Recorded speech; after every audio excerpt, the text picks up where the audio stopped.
like the mountain under the soil in the earth, breaking through the rocks, growing wild and tall till the buds begin to pop. So pack me in a bowl or roll me in a spliff. While you're breaking me down, you can feel your fingers stick.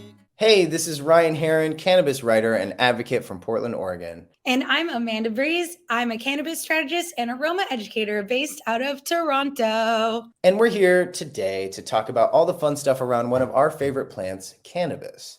We're kicking off season 2 today officially, which really just means we're going to be taking a little step back from all the scent and aroma stuff we normally focus on and talk about bigger and grander things in the industry, like cool jobs you can get, ways to slip into the industry and get paid what you're actually worth, increasing your value.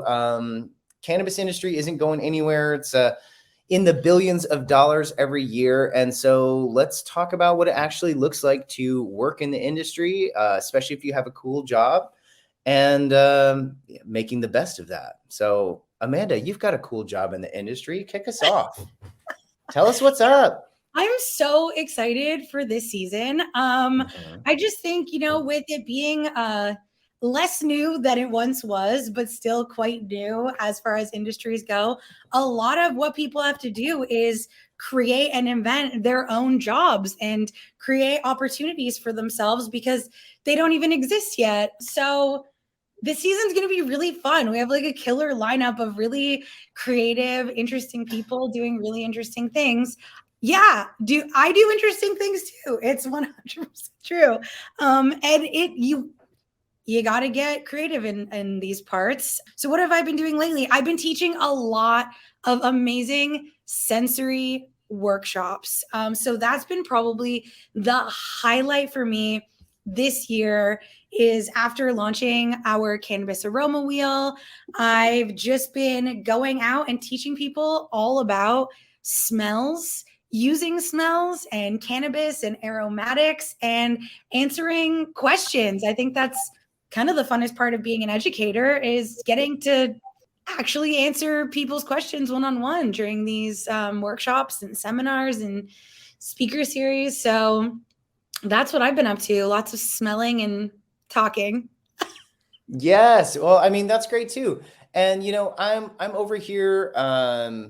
We went and covered the Degenerate Flame Off here in Portland for Weed Maps. And I went in there and stuck my camera in a bunch of glass blowers' faces and got to see them creating all of their really, really interesting and super unique, like collaboration glass pieces. If you haven't seen all this stuff yet and you're a glass enthusiast, go ahead and check out Weed Maps, check out just any of the DFO, the Degenerate Flame Off content. It was one of the wildest cannabis parties / events I've been to, because it was just at a big open warehouse where they had people working the torch like feet away from you. And then all of the like prize winning amazing glass just went up on these like open pillars in front of everyone. So it was a little bit like going to a museum where there were no signs that you shouldn't touch anything. And then also, if you're wearing a really big backpack, you could potentially knock over something worth like $30,000 and ruin your whole life. So it was honestly as up close and personal as you will ever get at one of these things. It was very cool. Oh my gosh, that sounds so interesting. Glass blowing is such a crazy art because they're so aggressive while they're doing it and twisting it and using so much fire. And then in the end, it's like a phoenix, these little delicate, stunning pieces that are so fragile and so detailed, like glass accessories. That sounds so exciting to actually watch people make all these epic pieces. Yeah, and I'm a glass enthusiast, but I'm not one of these guys that's poured thousands of dollars into their glass collection. So really around every corner, my mind was blown by what I was seeing because of how like rare or interesting or even expensive things were. It was cool. And it's 2 12-hour days. So you're there for a lot. So the first night, people were doing like 20-foot glass poles up on ladders, and you're just letting this like molten glass like nearly touch the ground, but not necessarily hit it. And there's plenty of really good hash there and just good folks all around. So it was really good for an event. We've been to terrible events But Yes. luckily, I think this summer has been pretty good to both of us. I know you just came back from Camp Canna. Oh my God, it was so fun. Yes. It was so fun. This is probably one of my favorite weed events that I've ever been to. I had to fly all the way to rural Alberta, towards, it was like Red Deer County. And wow, it was just such a neat event. It was camping. It was a 3-day camping thing. They had really good bands come out from Calgary and just Alberta in general. One of the bands was called Muddy Waters. Literally loved them. It was such a good show. So you got some live music, amazing, amazing food. The food was crazy good there. Things like they had a slow pitch day, and I'm not very athletic, so I was cheering for the sports, on the hill. And that was so fun to watch. And they also did a Olympics, which I participated in and came in third. Yes, no, I saw some of this, and Amanda was like, they stole the winning place from Amanda, or maybe you did. Why don't you just run us through just quickly the awesomeness of what was the title that you were going for, by the way? So it was like, Olympics. There was a ton of rounds. Basically, it was all these different weed-centric competitions, but not related to consumption, which is like one of my favorite parts. It wasn't like, how many dabs can you smoke? It was more like, who can light a joint fastest in a wind tunnel? And who can make the craziest bong, So it was like all these like really creative rounds. And I was doing really well from the get. I was a front runner. The final round was the bomb creation. In my life, I've made hundreds of apple bowls, used a lot of fruit. I felt really confident going in, like really confident. And then where I was sitting, a pineapple was right in front of me. So I was like, I'm going to use the pineapple. This is going to be great. And as soon as I started to try to suck out some of the pineapple juice from where I wanted to stick the bowl, I remembered that I am really allergic to pineapple. I was so good. Head in the game, ready to just win. I think out of 30 people, I was final 3. So I was so excited. And then, as soon as the pineapple touched my lips, I was like, oh no, I fucked up. Like, I'm allergic to pineapple.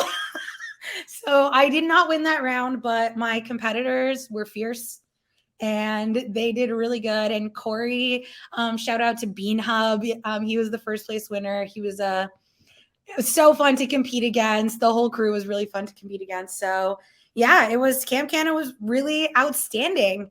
Really, really outstanding. See, and this is why you need somebody like Amanda in your crew, because she can roll a joint in 2 seconds. She can light a joint in a hurricane. And then probably she can pass that joint around 1,000 times, and it will not be wet on the tip. If you ever smoked as a novice smoker and you're like, did you lick this? This is really unpleasant. Then hey, this is why you need some pros in your ranks for sure. Yeah, this is true. Although I will say that I think the third round was a smell round, and they had us blindfolded, and we had 3 cups in front of us that we had to guess which one was the weed. Oh, okay. Just which one's the weed. And when I tell you, I have never been so nervous in my life, because right after the Can Olympics, I was teaching a seminar on smell, and I just was standing there blindfolded thinking, I cannot fuck this up. My reputation is on the line in front of all of these people. I was so nervous. Like, I just was like, you better get this right, girl. You got this. Like, pep talking myself, because I was like, you can't call yourself a smell expert. And then be like, these marshmallows smell like weed. Oh no. Oh my God. I was so nervous. And to be fair, it was really tricky. One of the cups had sage and rose petals, which is like, okay, right away I was like, okay, this is the faker. It's not this one. Then the next one smelled like weed. And then the next one smelled like weed. One of them was a nug, and one of them was a grinder. Oh, okay. All right. That, like, even thinking about it right now, I feel like I'm going to be sick. I was so nervous, dude. Yes. Well, hey, I know you got it right because, I mean, how could you not? I did But get it still, right. also, yeah, very nerve-wracking. This is why all my friends that are great at smelling, I did this to you. The moment you touch down, I'm like, here is an unlabeled jar. Tell me what's in it. And yeah, it throws everybody off. I think that's why I do it. And it's totally fun. Well, hey, speaking of like pros in our ranks, it's season 2 now. Let's get more sponsorships on here. You know, we've been sponsoring ourselves for a minute. The Scentelligence Project is our main sponsor, which that's actually us. Yeah, we do cannabis formulating for, I mean, all kinds of projects. One that Amanda just did solo just hit her site. Oh, yeah. You know what? We've been doing some really cool projects with Intelligence. We have been doing some formulation for some vape flavors, which is really cool. We've also been doing really creative, fun projects like our incense and different smell blends. So I love doing crafty little smell projects. Ryan does too. It's just so fun. And it's just also like a cool little giveaway for brands to do something different. Like, why not get creative? We're all working with a deliciously smelling thing. So yeah, we've been doing some cool stuff. You're just going to have to go to my website and see what kind of cool and fun things I'm working on these days, which is emeraldtempleliving.com. But enough about me, because we're actually looking for other amazing brands that are interested in being a part of our team. So if you are interested in sponsoring the Smoking Spot, hit us up. Yeah, give us a shout. We're doing some ads on the show now, and you know, with around 1,000+ listeners a month, just a nice way to get out there. And we've got a really niche audience, so if you want to connect with those folks, hit us up. Heck yeah! And if you wanted to sponsor the Smoking Spot, your ad would go here.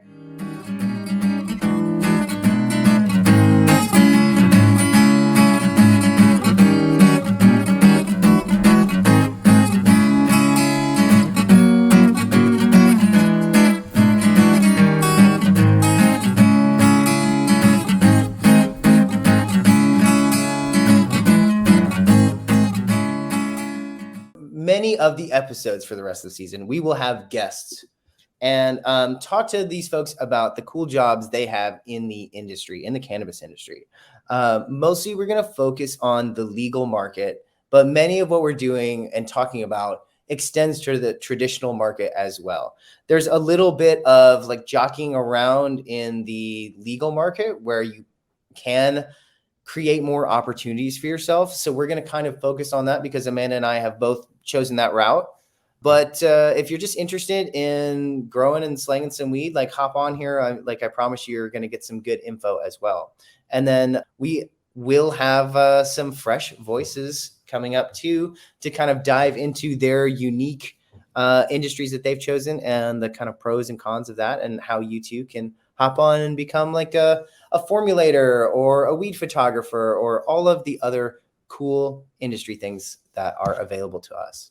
Also, I just feel like right now, I've been hearing a lot. It's really hard to find jobs in the cannabis industry. And I've been seeing a lot of people thinking about or making moves out of the industry. And it's so heartbreaking because these are some of the most creative and well-rounded people that you'll meet who really know weed. There's just not a ton of opportunities. And so part of what I want to do this season is inspire people to stick with it. You know, every once in a while, I'm feeling down on it too. Sometimes it's really tough to find those contracts that you really want, that you know are out there, or maybe they really don't even exist yet.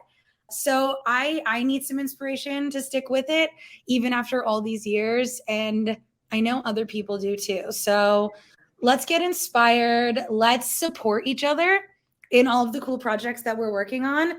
The vibe this season is community. That's what makes this industry so fun and worth staying in. Lord knows it ain't the money. So let's keep supporting all of the other creatives. And I don't know, I say creatives, but I don't just mean like marketing and content creation. I mean, cultivation is so hands-on as well. And there's just so many unique things we are doing that don't always get talked about when we think about traditional jobs in a traditional marketplace. So let's get creative. And let's talk to some of the members of the community coast to coast. Yeah, the unique thing is, like I have a food background, like I'm a previous chocolate maker. So I'm coming from an industry that is really well established. If I wanted to go and start making chocolate right now, I would probably have to apprentice somewhere or do what I did and just start in my kitchen and then rent a space and then rent a bigger space and then turn it into an actual company. Like that was the only way I could really get in there. The one other chocolate maker in Portland at the time was like a husband-wife team. They certainly weren't about to hire anybody to get in there. So, I mean, I think the main thing is like, just get started, just get into it in any way. I think that there's a lot of entry points. Like I think bud tender is probably one of the easier paths into the industry, but it's also one of the spots where I see people getting stuck a lot. I think a lot of people expect cannabis to have that kind of natural progression like many other industries do, where, hey, I got hired as a bag boy and then now I'm a cashier and then I put my time in and I'm a manager. And cannabis doesn't exactly always work like that. You almost have to create your next opportunity or convince somebody to give you a shot, because there's just not that natural progression. So I do see some people becoming frustrated because they've gotten a job as a bud tender. They've been doing it for 2 years maybe and are sort of like, okay, well, what's next? Great. That's what we're here for. That is so true. Plenty of space to move. And in this industry, as Amanda and I know, being a jack of all trades and a good one actually comes in really handy. We've stepped up and done branding for ourselves and for other clients. Amanda's, done a lot of formulation of projects and products for other companies. So, it's really just about stepping up and demonstrating some value. And also bridging yourself from another industry into cannabis. And like you said, you were doing chocolate. People weren't just born into the cannabis industry, right? This is a whole new thing. So a lot of people are coming from other spaces and looking to make the move into cannabis or making the move into cannabis and having to really create like their own niche and their own area to be able to like bridge those skills in an industry that doesn't have that job position available. So, I mean, here I've seen chefs, for example, make that leap from, oh, I'm like a private chef or I work in a restaurant, and now they're hosting events or doing private dinners because there also isn't a weed restaurant that you can just apply to and get a job in. So you're having to create these new experiences for people in sort of the gray that exists in the legal marketplace. And people are doing it. That's the coolest part. People are actually doing it. Yeah, every day. I mean, I'm seeing people get really cool jobs. I'm seeing people throw on super cool events.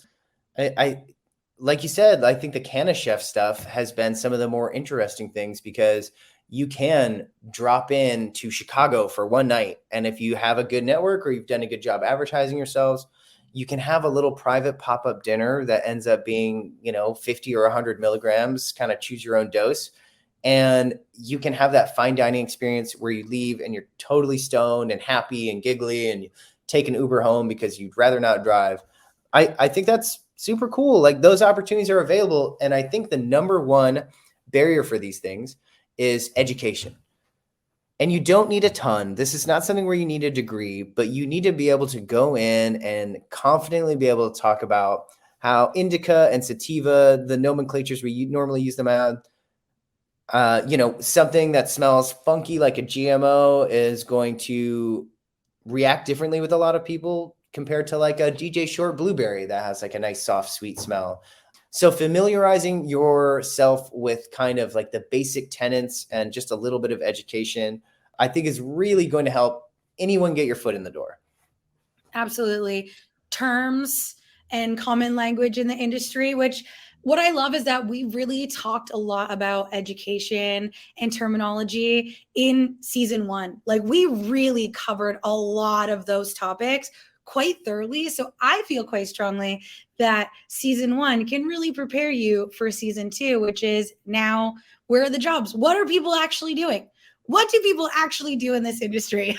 Yes. Well, if you're a weed nerd like us, go back, listen through all of season 1. Your head's going to be full of all the jargon you need to step into that job interview and say, oh, yes, I really do think that this is a project that we should take on, whatever it is, you know what I mean? It's all there for you. And then we've left a really nice crumb trail of resources along the way. Harold McGee's books, number one. I mean, we focus a lot on scent and aroma here, so that's the first thing I would grab. The very first thing I would grab is actually the Scentelligence Project Cannabis Aroma Wheel that we put together.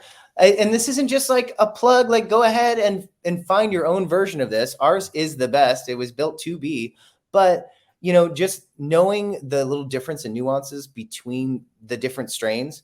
I tried really hard early on 10 years ago to just have like strain lineages in my brain to just be a bank of information. So when you were curious about what Dog Walker is, I go, oh yeah, Chem 4 by Albert Walker OG, created by One Eye. Cool, let's talk about that. It's nice to have that information in your head, but now 10 years later, literally 2,000, 3,000 strains later, I don't have the capacity to keep all of these lineages straight in my head. And now with modern breeding, there's not a lot of value to that, but having that really nice base of knowing the difference of, you know, where the Chem family came from and knowing about OGs and representing strawberry flavors and blueberry flavors and these really sweet melon and offshoots like buttered popcorn and things like that. I think really add value in any of the conversations I go into. And that's with cultivators, with buyers, with people who are producing their own projects and products. Just having that season one education truly is a really nice foundation. Absolutely. And since its creation, you know, I've taught a lot of scent workshops, and it is such a good way to connect the dots between aromatics in cannabis. You know, it's based on the science of smell. That's why we invented it, so that we could help people with that tip of the nose phenomenon of smelling it but not finding it. And it is such a helpful tool. I feel so great about it, and I use it all the time myself. It is a very cool resource to have created, I'll say that much. It's a must-have, and it's been really fun bringing it out and showing people how to use it and seeing the dispensaries that want it on their wall. And really, it's starting to, you know, have some movement. And so that's been really fun to watch. I'm going to add my favorite smell book to the list, which is Jude Stewart's Revelations in Scent. And I'm going to throw out a little hot tip for all of our listeners. Our @Scentelligence Instagram account has been highlighting some of our favorite quotes and fun facts about smells. So if you just want to have some fun little scent facts for your next little industry cocktail hour, then you should check out that Instagram account, because we've been putting some really interesting facts from some of our favorite authors on smell all up in there, and we'll continue to do so. Even just like that little tip of the spear education can really help you like get started on the right foot. And, you know, here in Oregon, there is an OLCC handler's card, and it's $100. It's an online test. And then it's good for, I think, 3 to 5 years. And you just need that for any job where you're going to be actually touching the plant. So it's one of those things a lot of employers will pay for. But if you're serious about just job searching and being like an easy candidate to hire, having one of those is super helpful. It's necessary to work in the industry. So if you've got the extra $100 and you're really serious, just go ahead and lock that down here or whatever your version your state or country has. Okay, we have the cancel here. Okay. Is it as easy? It's online. It's super easy. Pretty much everyone gets it. It's just what you need to be able to handle cannabis in the industry here and the retail side of things. So that's what we have here in Ontario. Yes. Okay. So yeah, locking down those things, they're not hard to get. It's mostly just so some regulatory body can collect your monies. But it's a necessary evil for working in the industry. You don't want your employers to get in trouble. So go ahead and lock that in sooner than later. And then if I just show up somewhere and I go, hey, look, I've got some experience, I've got some knowledge, I've got my paperwork in order, and I'm ready to start, buddy, like I could start trimming tomorrow. I could start as a garden hand tomorrow. I could start bud tending, or even where I'm at now, like managing a dispensary easily. It's just one of those things. Like once you have a few of those things out of the way, here in Oregon, I think we have 600 dispensaries and 3,000 farms, something like that. I promise you those numbers have taken a hit since the last time I looked. But that's a lot of opportunity. I had a friend this last weekend whose boss had been saying a lot of disparaging things to her. She works at a cultivation facility, and everyone kind of knows this guy's an asshole. So it was like, okay, I get it. This is part of it. And then finally he said just one disparaging remark too many, and she let him have it. And, his emotions were high. He fired her on the spot for speaking back. All of that sucks. But she literally had an interview the next day, and they were like, we would be so lucky to have you. Thank you. And was hired. So it's like having those skills means you can pretty much take your talent anywhere. And you should find someplace that's a good fit. Absolutely. That's really messed up. There's a lot of those stories going around, and it's just horrible to think that people get stuck working and feeling like they can't leave because there's not enough jobs out there. But I agree. I think they are out there, and I don't want to see these good people leaving the industry. Yeah, exactly. Yeah, honestly, this person has such a green thumb. It would be a shame if they weren't able to like cultivate weed on like a larger scale. And on that note, like I have friends who have rose through the ranks to become lead cultivators at facilities, and that's really managing a lot. That's usually 1,000 plants, maybe more. That's managing the people underneath you that are doing all of the hard work of de-leafing and trimming and harvesting, like all very labor intense jobs that are all really rewarding too. So finding that spot where you can really like run your own ship and grow your own weed, hopefully with like just the right kind of guidance and the right sort of budget with the right people, I think can be really satisfying. And that's also the sort of talent that you can take anywhere. As the legal markets open up, and even as they don't, being able to grow really good weed is a hell of a skill to have, especially at scale. Absolutely. And there's so many places that are looking for cultivators that are like off the beaten path, like states and provinces and cities you like wouldn't think of. So I'm hoping this season we get to highlight some of those, less considered locations. Maybe it's not all about Colorado. Maybe there's, a little hole in the wall somewhere in the South that's also looking for quality people and has like a booming scene, right? You want to find yourself somewhere where you're with like-minded people. Yeah. And I mean, I don't know, 10, 15 years ago, that might have been Alaska. That might have been the Emerald Triangle, where it's just sort of like, I'm going to go up to this place where everybody's kind of on the same page about like, hey, the weed isn't really a problem, and connect with my people and get things going.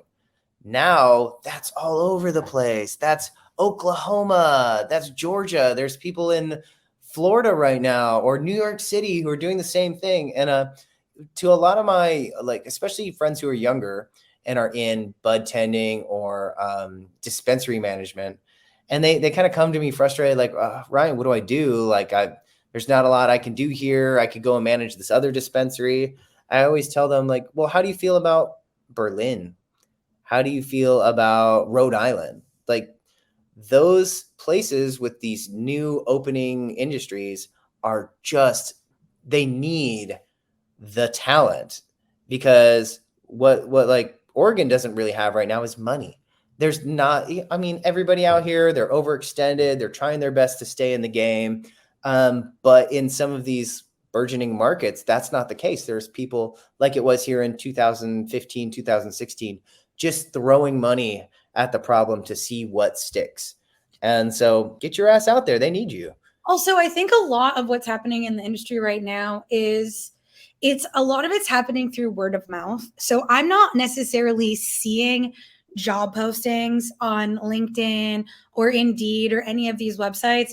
I mean, some do happen a lot for entry level, but some of these more, specialized positions, it's totally word of mouth. And I've been finding over the past year, a lot of the gigs that I've gotten contracts for is from putting myself out there and just meeting people, going to events, just chit-chatting about what you do. A lot of other people are there doing the same thing. And it's not all about networking. It's also just about like making connections with people that you would want to work with, that they would want to work with you. And maybe down the line, you get that phone call that they're looking for a blog writer, or they're looking for a cultivator, or maybe you just see a company that you think, wow, I really like what these guys are doing. I love their product, or I love what their brand stands for. And you just send them an email. These companies are not huge corporations. They're, a lot of them, very small groups of people who, the CEO might be the one checking the info at whatever website. It could literally be them. These are small companies, medium-sized companies, locally run, independently run. And so if you apply because you love cultivation, they might not be hiring, but maybe their homie down the road is. Like, a lot of jobs are happening in the scene and behind the scenes, and not in a sneaky way, just because this is a new industry and everyone's kind of trying to find their footing and get their bearings around people they want to hire, places they might want to work. So it's very exciting, Yeah. The industry doesn't always go to LinkedIn. And, hey, Amanda and I are all on LinkedIn. If you need us, we're there. Our skills are there. But I can say, like, I'm not pitching a lot of work. I don't have like a portfolio that I'm sending out to people because, like you said, it's word of mouth. Like all the gigs I'm getting are because somebody I worked with in the past said, hey, that guy did a good job. He turns things in on time. Go work with him, and just those things have given us both a ton of opportunity that I feel like when I was in the food industry, it was much more like closed off. There was not so much free exchange of information. You wouldn't say, oh, Amanda sent me her resume. It was badass. It had everything I needed. But you know what? I can't afford her right now. I don't need her right now. So I'm just going to sit on that one. In the weed industry, like you said, the dude up the hill might be like, oh, I really need somebody good. And he goes, oh, you know whose resume I just read, or you know who I just met at Camp Canna who like knocked my socks off? Give this person a call. And I really like that you said it's not about networking. It's about what? Connecting. Because all of the like dudes at the Vegas shows that I go to in a, polo shirt, they're sweaty and they've got a big stack of business cards. I don't know how well that's working for them because we usually see those guys and like wave them off and then go like have a good dinner somewhere. And then 6 months later, it's like, hey, I'm opening up a new facility and we need somebody to wash hash for us. Who would you recommend? And I'm not digging through a stack of business cards. I go, oh, the 5 people I know that could do a really kick-ass job, here's them, Exactly. This is a non-traditional industry. It doesn't follow any of the rules of industry things. It's just totally a different vibe. And that's actually what I love so much. The other thing I like to think about is, like you were saying, sometimes you send it out and you're not in their budget. And so I always try to say yes to every opportunity, but I will, people have been very quickly discovering that there's not a lot of money going around the cannabis industry right now at all.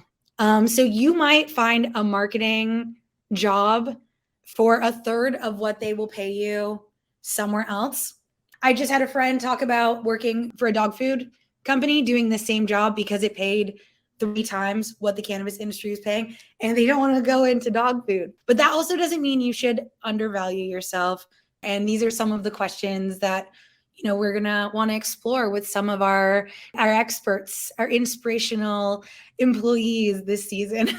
Yeah. The thing that I would say to anybody entering or continuing in the industry is loyalty is worth a lot, but do not get too comfortable, because if you get to the point where you're frustrated or feeling undervalued, then the reality is you probably are being undervalued. And the thing might just be that that company has basically maxed out as much as they could pay you. And as much as they'd love to keep you around for the next 10 years, that might not make sense.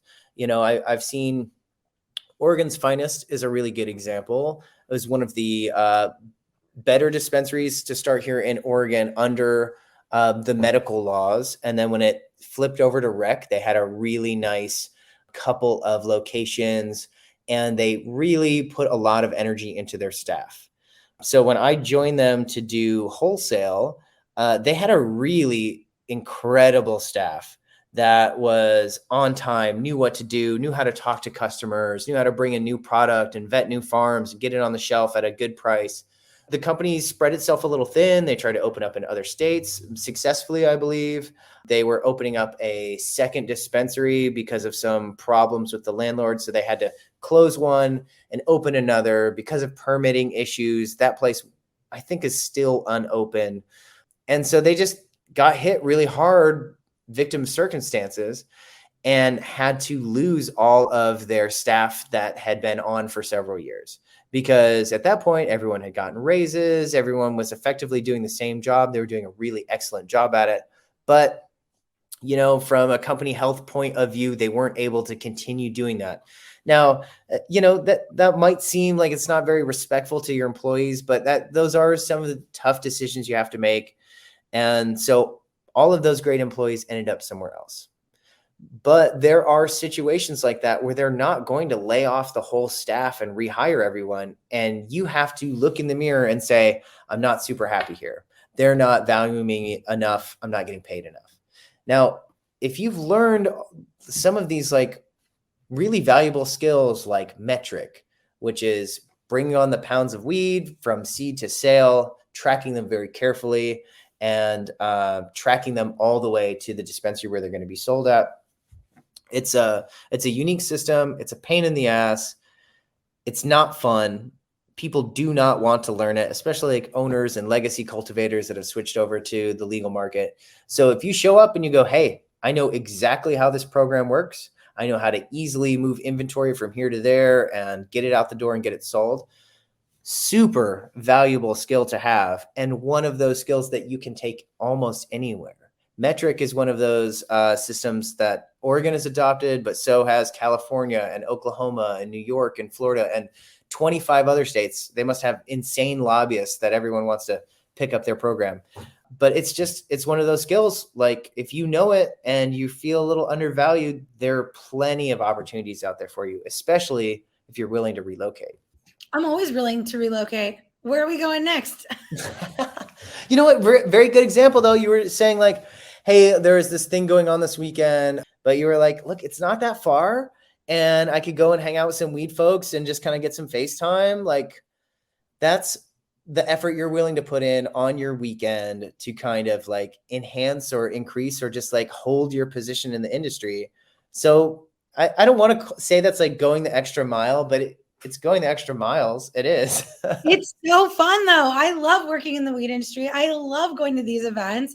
I love meeting new people who also work in the industry. Like it's a certain type of person that sticks around and also tries something new. Like I said, all these folks are coming from other areas into this industry. Like that takes a leap.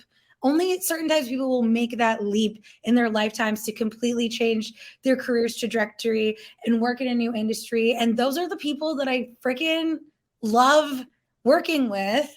And also, you know, it's a plant. I love plants. I love this plant. We love this plant. It's fun, man. Like it's really funny because, you know, people say, oh, what do you do? And I say, oh, I work in the weed industry. And everyone's like, oh, wow, that's so fun and exciting. And on one hand, I'm like, it is. But also on the other hand, it's a lot of work. And going to these events and being active, you know, an active member of the community is also a lot of work. But it's totally worth it. You always meet new and exciting people. Everyone has an interesting story. Everyone has interesting skills that they're bringing to the table. And that's cool. You always learn something new. Yeah. I mean, I will say really that the cannabis industry has been so much more welcoming than the food industry. It just is.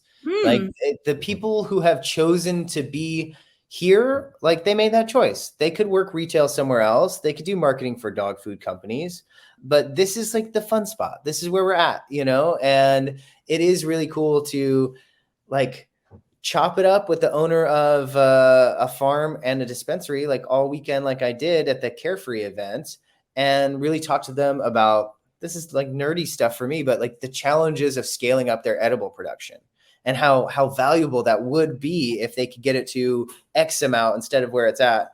And you start getting, your little problem solving brain starts going. And I go, oh, you know what? I know somebody who runs this commercial kitchen that does edible production.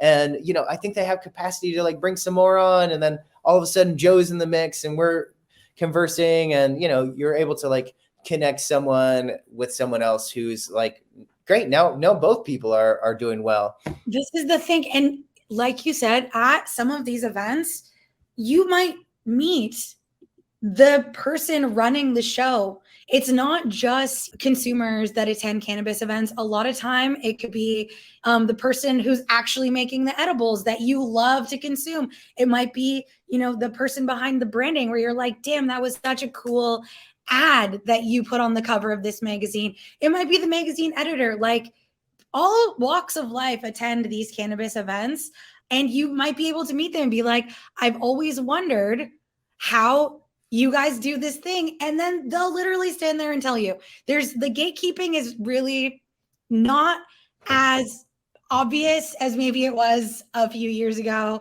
where people were a little more protective. I think everyone's really chilled out and really enjoys these one-on-one conversations with people like that. They're happening. They're always happening. So yes, this is inspiration. This is this season. We're inspired. We love the cannabis industry. We want to celebrate the cannabis industry. We want to celebrate the community and the people and all of the cool work people are doing to keep the vibe going here, even when things aren't always looking up. And that's okay too. So we're going to keep the vibe going this season. Make sure you guys like and subscribe, turn on the notifications. We really want to make sure that you are getting the full cannabis community experience season 2 on the Smoking Spot. Yeah, it's really great. And, I think that every episode will be dropping in stuff on how Amanda and I have essentially created our own careers here. Neither of us applied for the jobs that we have. We just said, hey, this makes sense. People will get some value from this. And they have. And it's worked out really well for us. And we do things that pay the bills. And then we do things like the Smoking Spot, which is like mostly just for us to chat and connect with the community. And let's get some sponsors on to make that make sense. But altogether, it's really just about like showing up and saying like, hey, there's room for me here too. And kind of seeing where you fit in. So I think that this is going to be a really fun, inspirational season for everybody to kind of hop in. Like I said, we've got some really great guests coming on the next few weeks who can talk about how they got in, how they created their own jobs, how they were hired. I think it will be enlightening.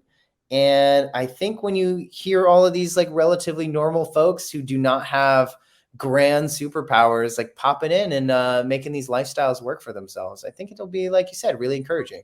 So welcome to season 2. You're here. You've showed up. In fact, you're all the way through the first episode of season 2. Find us at the Smoking Spot on Instagram. The .smoking spot on Instagram. At the .smoking spot. At Scentelligence Projects. That's a good place to go and catch up on our scent-based stuff. Easy enough to find us on the Instagrams at Scentelligence. Where can we find you, Ryan? I'm at the Loud 100 on Instagram. You can find me. I'm sharing all my like food, weed, and coffee stuff. I've kicked off my coffee career more than ever. I'm roasting and working behind the bar at a coffee shop now, volunteering. So that's fun. That's kind of like increasing my coffee knowledge as well. I'm just load on all of these smells. Load me up. And you can find my Instagram at emerald.temple.living. I think that's everything. We are really excited for season 2. See you next week. Said no matter what kind of pain and anguish life may bring you, oh, smoke it up, hold it down, and don't ever stop. Well, you can always find your smoking spot. Yeah, you can always find your smoking spot.